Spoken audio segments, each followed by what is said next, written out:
Hello दोस्तों, राधे राधे, जय श्री कृष्णा। हम अभी तक क्या पढ़ चुके हैं? हमने अभी पढ़ा था कि शिक्षा क्या है। अब हम शिक्षा के बारे में आगे बात करेंगे कि शिक्षा को किसने कितने तत्व माने और क्या प्रक्रियाएं बताई शिक्षा की और क्या क्या चीजें जोड़ी जो हम आगे इस क्लास में पढ़ेंगे। तो हम क्लास स्टार्ट करते हैं। अब शिक्षा की प्रक्रिया, प्रोसेस ऑफ एजुकेशन।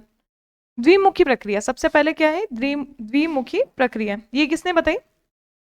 ये एडम्स महोदय ने शिक्षा को द्विमुखी प्रक्रिया बताई। इसमें कौन कौन से शामिल है? एक तो शिक्षक और शिक्षार्थी। द्विमुखी प्रक्रिया का मतलब क्या है कि शिक्षक जो क्या कार्य करता है, पढ़ाने का, और शिक्षार्थी क्या कार्य करता है, पढ़ने का। तो एडम्स ने क्या कहा था कि केवल शिक्षा के ये दो ही जो है मेन है, इन दो का ही रोल है कि शिक्षक और शिक्षार्थी ही इंपॉर्टेंट है, और ऐसे ही एक त्रिमुखी प्रक्रिया आएगी।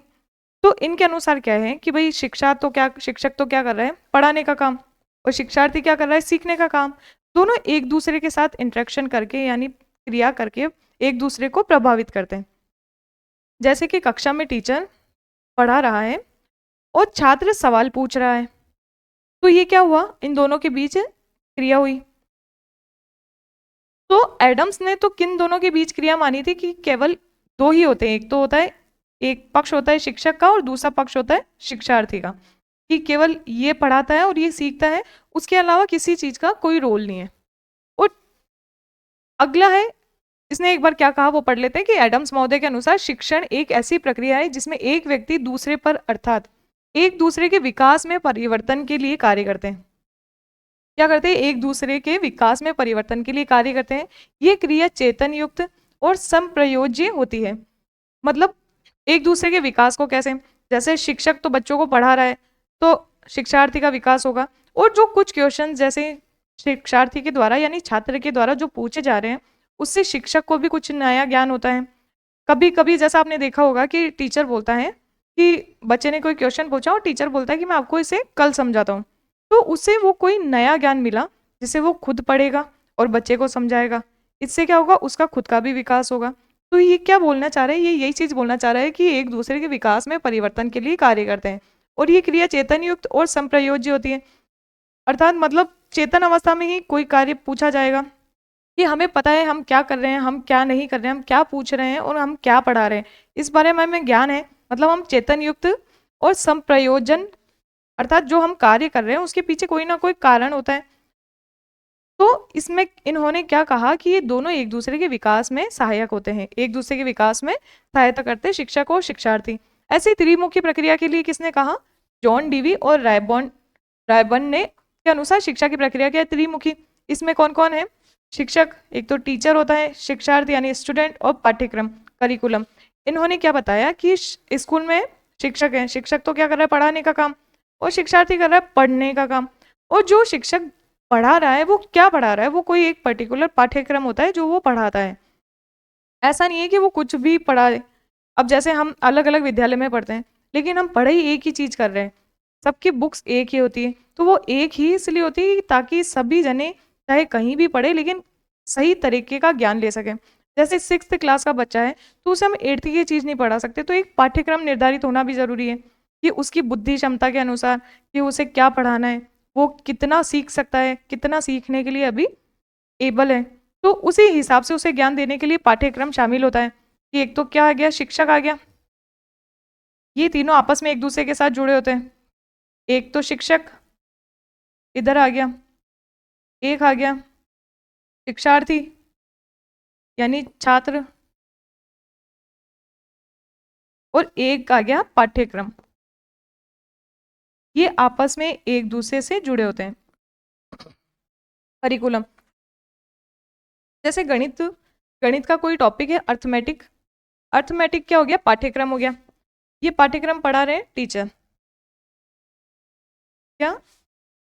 अर्थमेटिक कोई पाठ्यक्रम है जो टीचर के द्वारा पढ़ाया जा रहा है, शिक्षक सिखा रहा है उस चीज को, और शिक्षार्थी क्या कर रहा है, सीख रहा है, और उससे रिलेटेड कुछ क्वेश्चंस कर रहा है। तो आपस में एक दूसरे का इंटरेक्शन होता है, आपस में एक दूसरे जुड़े होते हैं एक दूसरे से।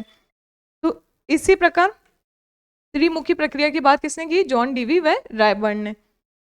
इससे पहले द्विमुखी प्रक्रिया की बात किसने करी थी? द्विमुखी प्रक्रिया की बात की थी एडम्स महोदय ने, और त्रिमुखी की जॉन डीवी। अगर आपसे पूछे कि त्रिमुखी प्रक्रिया की बात किसने की, तो ये चीज याद रखना।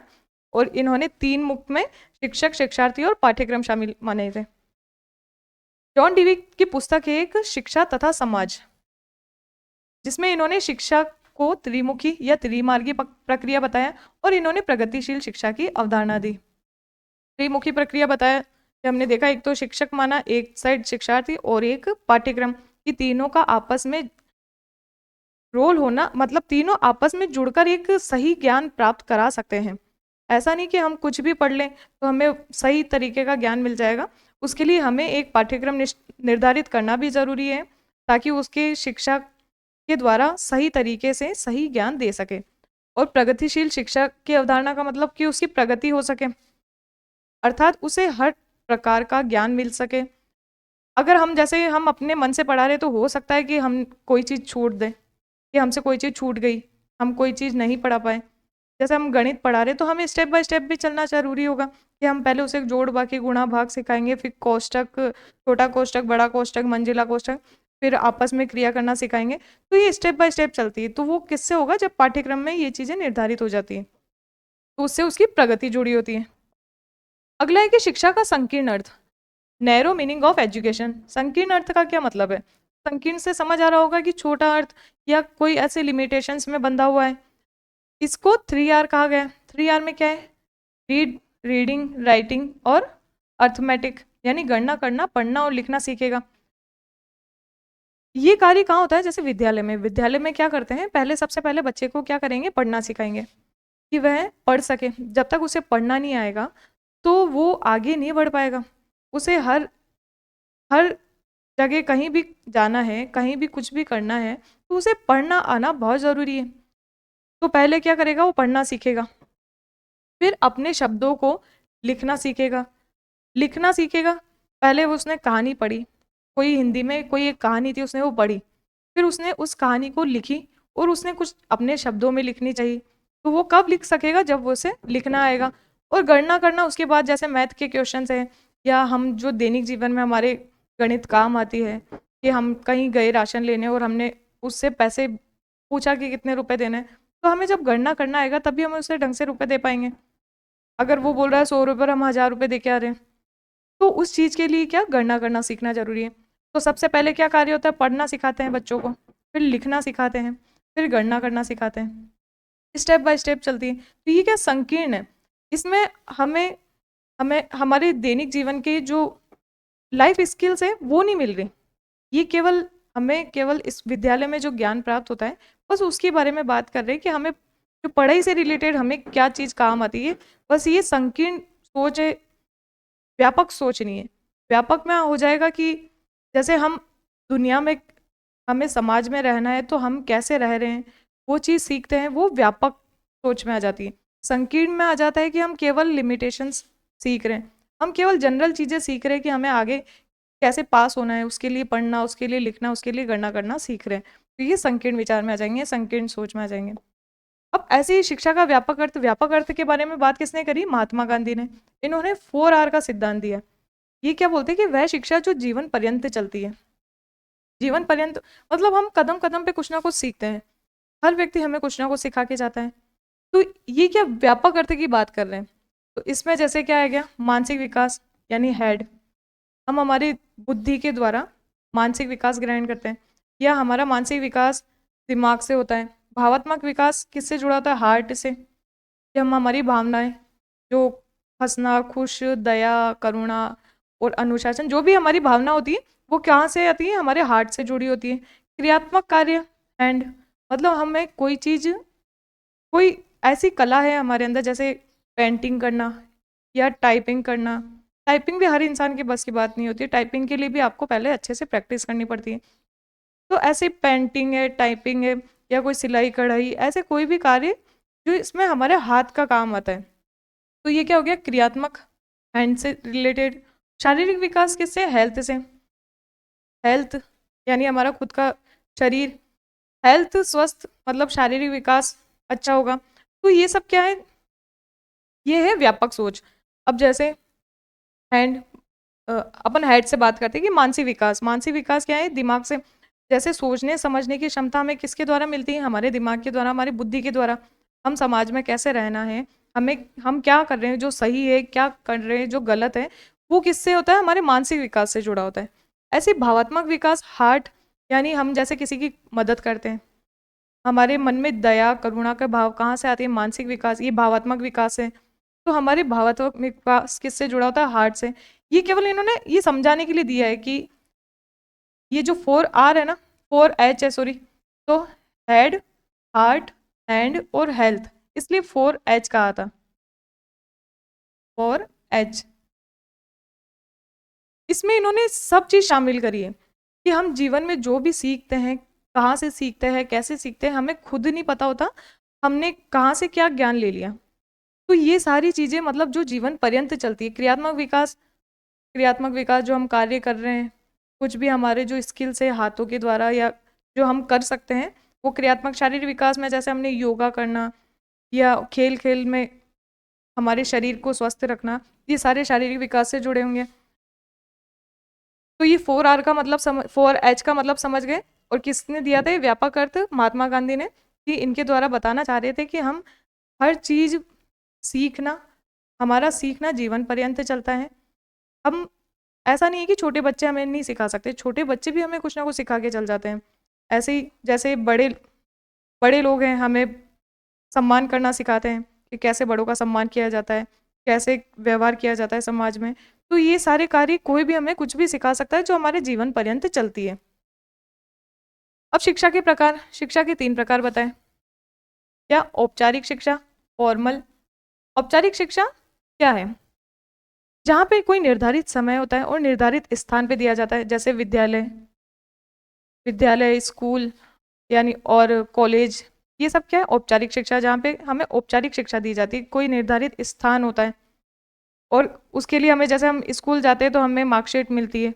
ये क्या? औपचारिक शिक्षा होती है, जहाँ जिसके द्वारा हम बता, जैसे हमें कहीं इंटरव्यू देने जाना है तो हम केवल बोल के ये नहीं बता सकते कि नहीं नहीं मुझे ये चीज़ आती है, मैंने ये चीज़ सीख ली। तो हम क्या दिखाएंगे? हमारी मार्कशीट दिखाएंगे कि हम हाँ ये चीज़ पढ़ चुके हैं, मतलब वो समझ जाएंगे कि हाँ इनको ये ज्ञान है। जब तक, इसीलिए हमारी औपचारिक शिक्षा इसलिए ज़रूरी होती है ताकि हम जनरल चीज़ें सीख सकें। हमें हर टाइप का ज्ञान लेने के लिए अलग अलग स्थान की ज़रूरत पड़ती है। तो हमें विद्यालय में हर चीज़ सिखाई जाती है, जैसे पढ़ना सिखा रहे, लिखना सिखा रहे, कैसे व्यवहार करना है, और गणित करना सिखा रहे, जो हम दैनिक जीवन में हमारे काम आते हैं। तो ये सारी कार्य कहाँ से सीख रहे हैं? हम औपचारिक शिक्षा से, यानी जैसे विद्यालय, स्कूल, कॉलेज, इन सब जगहों से। ऐसी दूसरी होती है अनौपचारिक शिक्षा। अनौपचारिक शिक्षा जो हम कहीं से भी प्राप्त हो जाती है, जैसे इसका कोई समय या स्थान निर्धारित नहीं होता, जैसे परिवार से, समाज से, दोस्तों से। हर इंसान कुछ ना कुछ सिखा के जाता है, जैसे परिवार वाले सिखाते हैं कि कैसे बड़ों का आदर करना है, कैसे आपको व्यवहार करना है किस स्थान पे।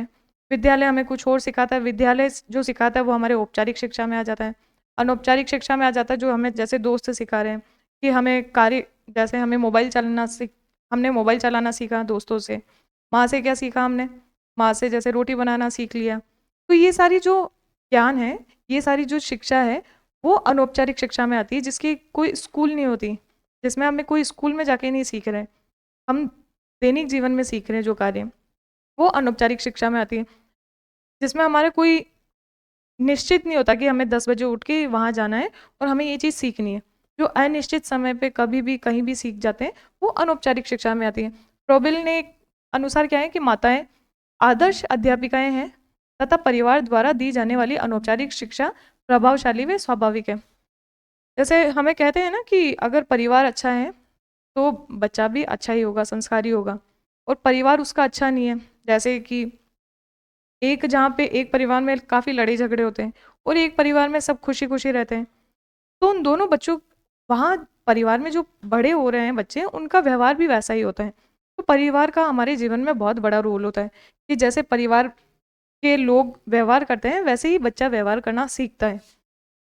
और सबसे पहले उनकी सबसे जो पहली गुरु होती है वो माता मानी जाती है, क्योंकि माता ही सबसे ज़्यादा करीबी होती है बच्चों के। आपने भी सबसे ज़्यादा चीज़ें सीखी होगी अपनी माँ से, क्योंकि माँ से एक दोस्त वाला व्यवहार भी होता है और काफ़ी करीब होती है माँ। तो फ्रोबेल ने भी यही बोला कि माताएं आदर्श अध्यापिकाएं हैं। तथा परिवार द्वारा दी जाने वाली अनौपचारिक शिक्षा प्रभावशाली व स्वाभाविक है। नेक्स्ट है निरौपचारिक शिक्षा यानी नॉन फॉर्मल। नॉन फॉर्मल क्या होता है? ये इस जैसे दूरस्थ स्थान से प्राप्त की जाने वाली शिक्षा, जैसे अभी हम आजकल यूट्यूब से ज़्यादा पढ़ते हैं, तो ये नॉन फॉर्मल में आती है कि जहाँ हमें कोई विद्यालय जाने की ज़रूरत नहीं है, हम दूर से ही वो चीज़ सीख पा रहे हैं। और जैसे किसी इसमें कोई योजना या जैसे स्कूल में जाके हमें कोई पाठ्यक्रम पढ़ना पड़ रहा है, ऐसा नहीं होता। हम जैसे पत्राचार कुछ अलग जो डिग्री लेते हैं ना, वो निरौपचारिक शिक्षा में आती है। जैसे पत्राचार, टीवी के द्वारा हम कोई चीज़ सीख रहे हैं। दूरस्थ शिक्षा यानी जैसे यूट्यूब से सीख रहे हैं, यूट्यूब के द्वारा जो सीख रहे हैं, और जो हम अखबार के द्वारा जो पढ़ रहे हैं, जो चीज़ सीख रहे हैं, तो ये सारी क्या आ जाएगी? निरौपचारिक शिक्षा यानी नॉन इनफॉर्मल आ जाएगी, नॉन फॉर्मल आ जाएगी। तो हमने शिक्षा के 3 प्रकार कौन कौन से देखे? फॉर्मल आ जाएगी एक तो। फॉर्मल में क्या आता है? जहाँ टीचर, विद्यालय, जहाँ टीचर के द्वारा सिखाया जाता है। नेक्स्ट क्या आ जाएगी? अनौपचारिक, इनफॉर्मल। इनफॉर्मल। और एक क्या आ जाएगा? Non formal.